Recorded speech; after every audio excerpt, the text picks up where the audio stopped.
Hey Squishies, back again with another vlog. This is a commission vlog for Shane Denota Hoffman. It's Future Worm, episode 12, which had 3 segments. Bug vs. Babysitter, Doug Race 3939, and the Panama Banana Mama, I think. So, first off, I never heard of this show before. No idea what it was. Went into it basically blind. Apparently, there is a boy, I guess in the modern day, who has a time-traveling lunchbox, and his best friend is a worm that's a mediocre Hulk Hogan impersonator with a visor, and Shenanigans, I guess. It's reasonably weird. Reminds me a little bit of Rick and Morty, just in terms of the general aesthetic of it, but without the, unbelievable, unrelenting bleakness and cynicism of Rick and Morty. So, basically everything I wish Rick and Morty would be, come to think of it. It's not the, sweetness and light and unfailing optimism of something like Steven Universe or My Little Pony Friendship is Magic, or actually those are the 2 main examples I can think of that I've watched. But it is, less cynical.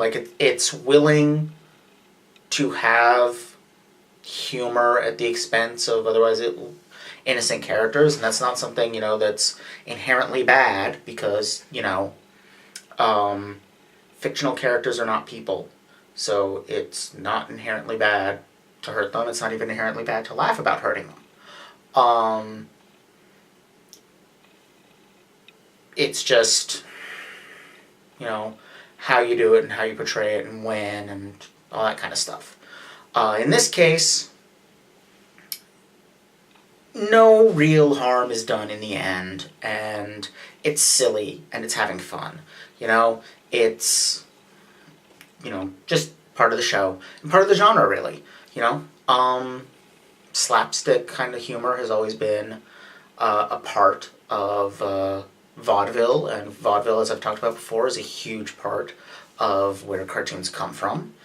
And yeah. So, that was actually kind of a weird tangent. That's not really what I wanted to talk about. First segment was Bug vs. Babysitter.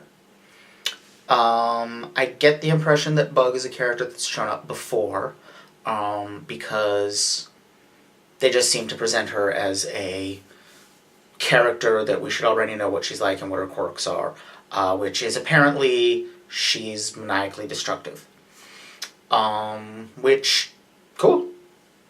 I like that character, the rambunctious younger kid that's, kind of destructive, but not a bad kid, just kind of wild. I tend to think of them as the Fudge character, after a series of books that I read as a small kid.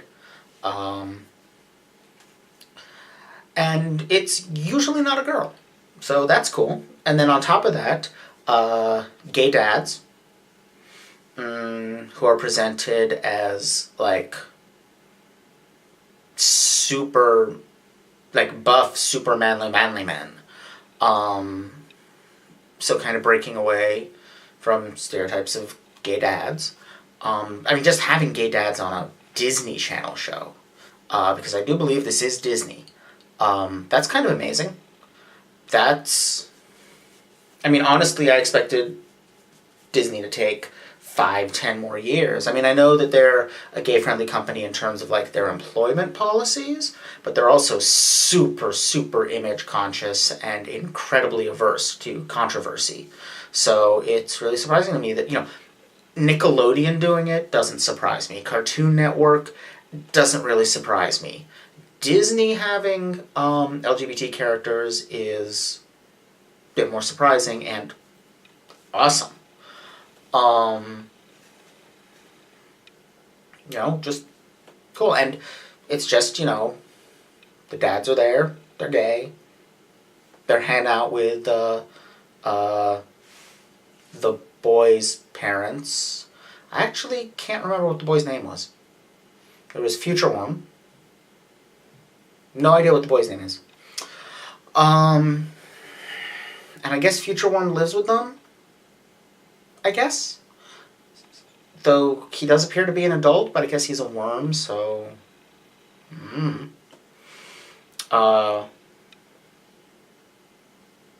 and presumably comes from the future. He does seem to know about the future, since he knew about the squid people in Bug vs. Babysitter. Or maybe he's just an experienced time traveler? I don't know. There's a lot of I don't know in this review, because it's kind of got flung into the middle of a pretty weird show, which is awesome. I enjoyed it. There was a lot of just kind of wackiness to it. It was that kind of silly, kind of wacky, kind of ridiculousness, which is one of the great things that animation can do. You can do things in animation that would be difficult or expensive or not work in live action. The swapping of the heads between the babysitter and the future land squid. That would both be difficult and expensive to do in a live action show, pretty much have to require some pretty extensive CGI. It would also be horrific, as opposed to cute and funny like it is here. So, good on, that worked. I like that they're kind of using the possibilities of the medium in a way. It's not, to the level that Uncle Grandpa did in the episode I saw, but it's there, and I like that. I don't think... Oddly, out of all the shows I watch, I've watched for these vlogs, I think the one that pushes that the least is Gravity Falls. And even it had, the last couple episodes of the first season were starting to get pretty weird. And, yeah, I like that, because I feel like if you're telling stories in animation that you could tell in any medium, I mean, why? Why not do something that can only be done in animation?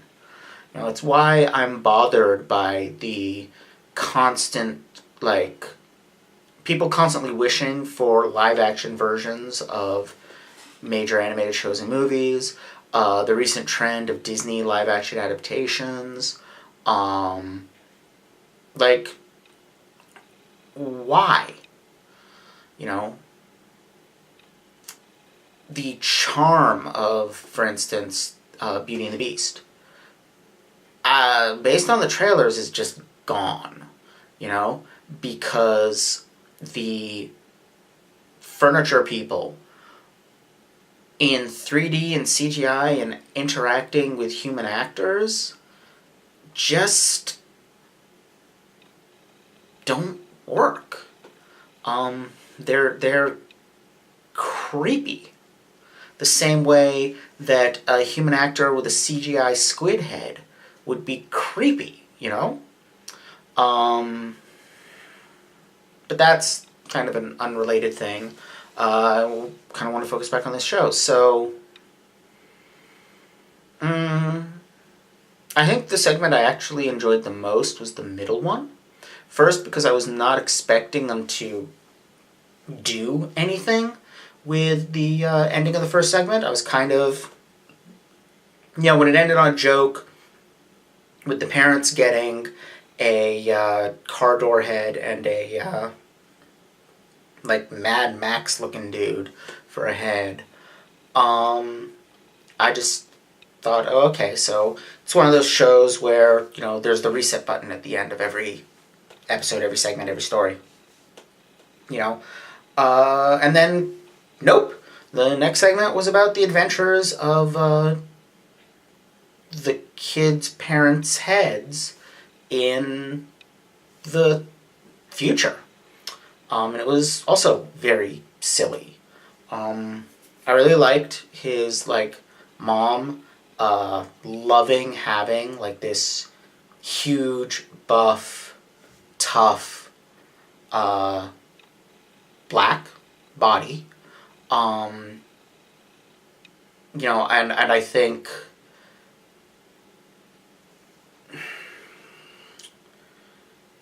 So, in our current cultural climate, where white nationalism is having something of a resurgence, I like that she loves having this black body. A nerdy white woman. A, she loves having this black body. B, her husband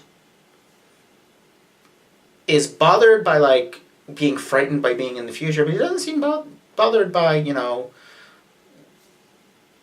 his wife's head being on this body. He, has no problem kissing her. And she loves it. She uses it to become ruler of the future and, does awesome action poses. And it goes back eventually, but, I like that, she gets this male, a body that's a different gender, a different, presumably a different sex, a different race, and enjoys the heck out of it as kind of a vacation. And at the same time, we get back home and, there's, the risk of, the stereotype that black bodies are, bigger, more dangerous, the big black man kind of a stereotype. And they completely cut that off at the end where that future guy's head on her body is making amazing blueberry pancakes that the kids can't get enough of. He's got this domestic skill that he's really good at, in addition to being, this Mad Max looking dude from the future that's like a racer in competition to rule Shanghai. It was silly, and it was funny, and it was just kind of, it wasn't pushing this stuff, it was assuming it. The same way it did with the gay characters, which I think, so there's definitely the thing where sometimes you have to push, you have to come out and say it, or else it becomes deniable. It becomes something that the viewer can say, oh, no. But at the same time, particularly for a kids show, kids will accept as normal whatever you present as normal. So presenting stuff as normal is and not worthy of comment is actually potentially really powerful in a kids show. So I really enjoyed what they were doing there with that. Yeah. And then the third segment was also a blast because, his grandma Bitsy, I guess, is what they called her in the past, is basically Indiana Jones. And he gets to go into the past and have this Indiana Jones adventure with his grandma and an ape. And again, it's silly and it's fun, and it just kind of takes as a given that the Indiana Jones equivalent can be a woman. Also, I love like the way she makes all these great alliterative phrases, and then at one point she's like, there's no way she can come up with the right word, so she just settles for a word that begins with the wrong letter, and it's like, oh, you can't win them all. I enjoyed that joke. I enjoyed the accountant ape, and that being the skill that won the day. It was just fun and silly, and had some good Indiana Jones references with the you have failed the challenge, old dude. I'm a little on a conquistador. I mean, based on his armor, that was a conquistador, being the guardian of a Central American temple, because those are not two groups of people historically who got on well. And it ended very badly for the people who would have built that temple. So that was a little But that was kind of a hindsight thing. In the episode itself, I was too busy laughing at the gag with the floor opening beneath Frau Brau, which is amazing villain name. And then the other half of the floor launching her. And I cracked up laughing at the fact that the treasure was a banana phone. A, because banana phone. And B, because of the fact that its power is the ability to call any banana in past, present, or future, anywhere in the world. And I guess it just sort of causes the banana to be a functional telephone, which is ridiculous and funny and kind of amazing. And sort of quietly gives a way for them to have more 1930s Indiana Jones adventures with Grandma, because if she has that phone, she can call them in the future as long as they're somewhere near a banana. So yeah, all in all, fun show. Would not mind watching more of it. Definitely enjoyed it. And thank you, Shane, for getting me to watch it, because I literally had no idea what you were talking about when you commissioned it. So it would have gone completely unknown to me otherwise. So yeah, great stuff. Just a quick heads up on what's coming up in the next few weeks. The next 2 episodes will be Steven Universe. And then there'll be 2 commissioned episodes. And then, depending on whether or not there's more Steven Universe by then, and whether or not I feel like it's vlogable, I will either do another Steven Universe, or I will finally get started on Gravity Falls Season 2. So, look forward to that. Talk to y'all later. Bye.